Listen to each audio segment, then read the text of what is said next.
3절. 그렇다면 우리나라 경기 순환은 어떤 특징이 있느냐? 우리나라 경기 순환은 다음 페이지 위로 둘째 줄.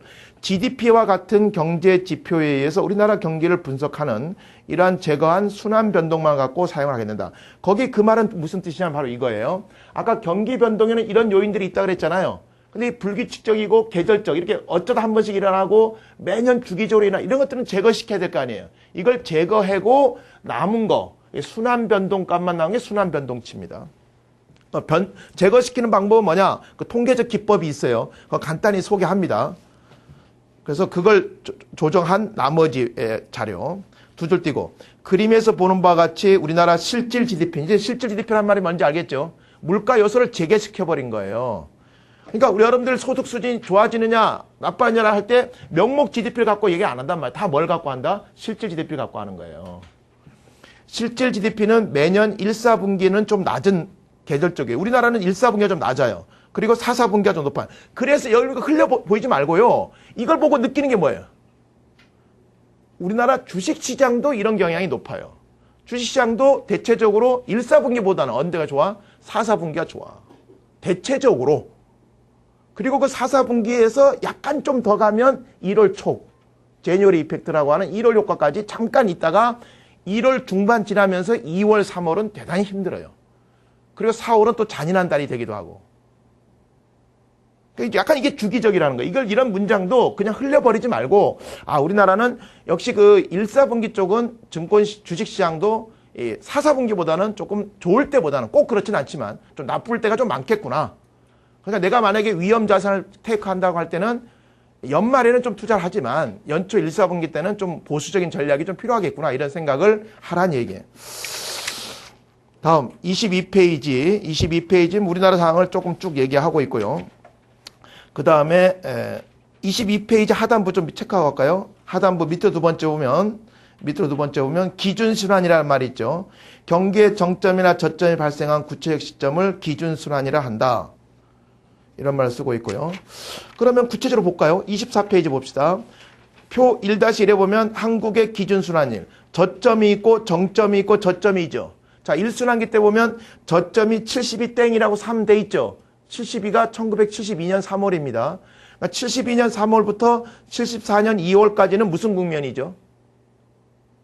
확장 국면. 74년 2월부터 75년 6월까지가 수축 국면이다 이런 얘기예요.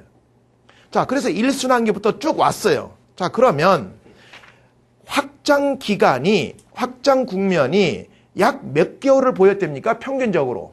체크해 줍시다. 몇 개월? 31개월. 수축 국면은 18개월. 자, 여기서 알아둘 건 뭐냐? 시험에 대비할 거. 확장 국면과 수축 국면 중 어느 게 더 길다? 확장 국면이 긴 비대칭성을 보인다. 비대칭성을 보이고 그렇다면 이거에 한번 대입을 해보죠. 이거는 사전적으로 나오는 게 아니죠. 사후적으로 한참 지난 후에 나오는 거란 말이에요. 자, 그러면 지금 10순환기 보세요. 10순환기가 2009년 2월이 저점이었죠. 2009년 2월이 저점이었으면 정점을 한번 써보세요. 거기다가 31개월을 계산해서 써보면 대략 뭐 지금 모르지만 대략 2001년 2월이었다면 24개월이죠. 그렇잖아요. 그래서 31개월이니까 대략 2001년 약 8월에서 9월 정도가 정점이라고 가정해 볼 수가 있겠죠. 그 기간으로만 대입하면. 수축 국면은 몇 개월이래요? 18개월이죠. 그러면 2011년 8월부터 9월까지 8월 또는 9월이 정점이라면 저점은 언제까지예요? 여기서부터 약 18개월을 하면 2013년 초가 되겠죠. 대략. 무슨 얘기인지 알겠죠? 그러니까 지금 물론 딱 18개월만 수축 국면이라는 법은 없죠. 이게 더 길어질 수도 있죠. 그러니까 현재 우리나라 경기 상황은 지금 과거 사이클로 대입해보면 지금 여기쯤이다 이거죠. 그렇지만 이게 이렇게 해서 좋아질지 이럴지는 누구도 장담은 못합니다. 그러나 더 나빠지지 않도록 지금 부양 정책을 고려하고 있고 정부에서는 계속 염두에 두고 있고 또 중앙은행에서도 얼마 전에 금리는 인하하지 않았지만 총액 한도 대출을 3조 원 늘리고 이런 것들을 한 거 아닙니까? 이런 것들이 이렇게 서서히 나타날 거라고 지금 기대하고는 있지만 좀 더 두고 봐야겠죠. 그렇다면 이게 만약에 1로 정도 올라온다면 이럴 때 일반 소비자들은 경기가 좋아지는 걸 느낄까요? 못 느낄까요? 못 느끼죠. 소비자들은 언제 느낄까요? 이때 돼야 느끼죠. 여기서 우리는 상당히 어려운 결정을 해야 돼요. 무슨 결정을 해야 되냐면 경기와 주식시장라고 얘기하면 이 주식시장이라는 놈은 경기보다 먼저 갈까요? 같이 갈까요? 나중에 갈까요? 주식시장은 경기보다 먼저 가죠. 선행합니다. 그러니까 오히려 경기가 매우 좋을 때는 이미 주식은 빠지기 시작한다 이거죠. 왜? 더 좋아지지 않을 거라고 생각하면 주가는 빠져버려요. 그러니까 선행한다 이거죠. 그렇기 때문에 결국은 우리는 위험을 수반해야 된다는 거죠. 일반 소비자 입장에서는 경기가 매우 좋을 때 들어가면 그때는 이미 꼭지라는 거죠. 그렇지만 나중에 얘기하겠지만 자금시장, 금리는 경기에 후행합니다. 그러니까 경기가 한참 좋아져야 금리가 올라온다 이거예요. 그럼 여기서 우리는 답이 나오죠. 지금 경기가 좋다는 신호가 없죠. 주식시장은 좀 오르려고 하기도 하고 떨어지려고 행보하지만 금리가 올라오고 있어요? 오히려 떨어지고 있어요. 금리가 떨어지고 있잖아요. 지금 행보하다가 떨어지고 있다는 건 경기가 아직 살지는 못하고 있다는 거죠. 그럼 경기가 살기 전에 주식시장이 먼저 치고 나갈 거고 그 다음 경기가 좋아지는 신호를 뭘로 보면 될까요? 금리가 따라서 올라오는 것으로 볼 수 있다는 거죠. 근데 금리가 따라서 올라오고 확장이 어느 정도 됐을 때는 그때는 이미 주식시장이 더 떨어질 가능성이 있는 거죠. 여기서 중요한 게 뭐냐? 바로 이겁니다. 아까 확장 국면이 31개월이고 여기가 대략 18개월이라면 이 31개월이 다 주식을 투자할 수는 없겠죠. 그렇죠? 이 바닥에서는 우리가 어쩔 수 없기 때문에 어느 정도 좀 지났을 때 하게 되고 이 경기 전에 이미 위험 자산이 빠져나와야 되겠죠. 그러다 보면 실제로 우리가 주식을 투자할 수 있는 기간은 대략 2년 정도도 채 되지 않는다라는 거죠. 근데 문제는 뭐냐면 이 2년 동안 내가 투자를 해서 만약에 수익을 100% 얻었다고 가정합시다. 경기가 나쁠 때는 수익을 내기가 대단히 어렵겠죠. 그럼 대답해 보십시오. 어떤 사람이 1억 원을 투자해서 경기가 좋아지는 확장 국면에서 100% 수익이 났습니다. 근데 경기가 나빠지면서 주식시장이 안 좋아지면서 50% 손해가 났습니다. 그럼 이 사람은 이때 수익이 몇 프로일까요? 수익이 몇 프로예요? 0이죠, 0. 왜냐하면 1억 투자했다가 2억 됐죠. 근데 50% 손해나는 바람에 얼마가 됐어요? 1억. 그러니까 한 번 이익이 나도 손해만 좀 나도 제자리에 가버리는 거죠. 자, 그러면 나는 이때 투자한 게 아니라 이때 투자했다 칩시다. 그럼 이때 1억, 자, 경기가 좋다고 해서 1억을 투자했습니다. 근데 50% 손해봤죠? 그럼 얼마가 돼요? 5천. 근데 경기가 가만히 참고 기다리니까 경기가 좋아졌어요. 그래서 100% 이익이 나야 다시 얼마예요? 1억. 여기서 뭘 할 수 있냐면 경기 사이클에 따라서 이익 났다가 손해 나는 건 잠깐만에 손해 나고 반대로 손해 한 번 나면 원본 찾는 게 대단히 어렵다는 거죠. 그렇기 때문에 많은 전문가들이 하는 말이 바닥에서 살 수가 없으니까 무릎에 샀다가 꼭지에서 팔 수가 없으니까 그 전에 팔고 나와야 된다는 거죠. 그러니까 이게 굉장히 중요한 겁니다. 그래서 증권회사가 브로커리지가 대단히 어려운 게 바로 이거죠. 이 기간 중에는 고객한테 주식 투자하지 말라고 해도 돈 싸들고 오겠죠. 근데 이때 기간은 어때요? 이때는 다 사람들이 어떨까요? 주식을 피하겠죠. 안 한단 말이에요. 그게 대단히 어려운 거예요. 그래서 증권회사의 수익이 이때는 막 급증했다가 이때는 대단히 어렵죠. 요즘에 증권회사 수익 안 좋죠. 바로 이거 반영하는 거 아닙니까? 그리고 사람들이 샀다 팔았다 잘 안 해. 이제는 그냥.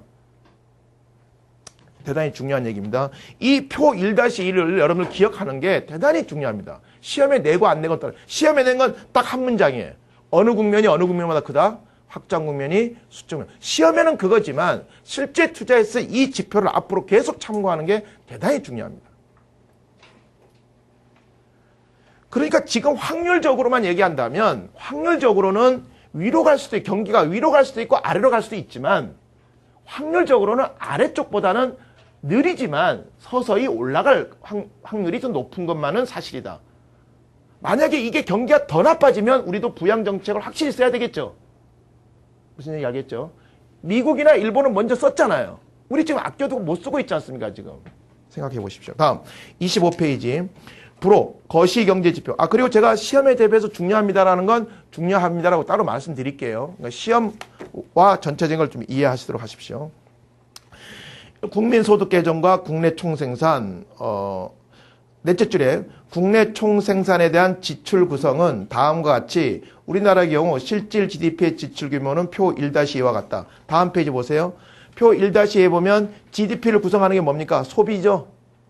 총소비라는 건 뭐냐면 가게들이 하는 소비와 정부들이 하는 소비, 정부 소비를 보통 우리는 뭐라고 부르냐면 정부 지출이라고 하죠. 거기에 총소비라고 보시는 건 뭐냐면 가게들의 소비 지출과 정부의 정부 지출을 합친 걸 총소비라고 하는 겁니다. 그 다음 두 번째 고정투자, 기업들이 하는 거죠. 투자. 그리고 해외 부분, 순수출. 순수출은 뭡니까? 수출해서 수입을 뺀 거죠. 순수출. 이 세 가지 합이 GDP입니다.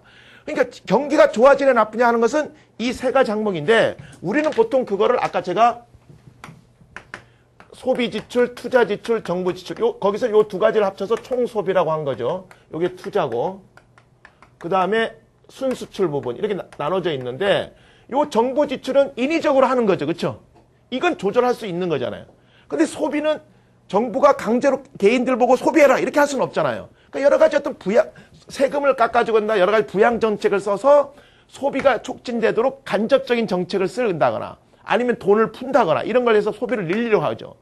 지금 우리나라가 지금 안 되고 있는 게 이 두 가지예요. 두 가지. 이게 관건이에요.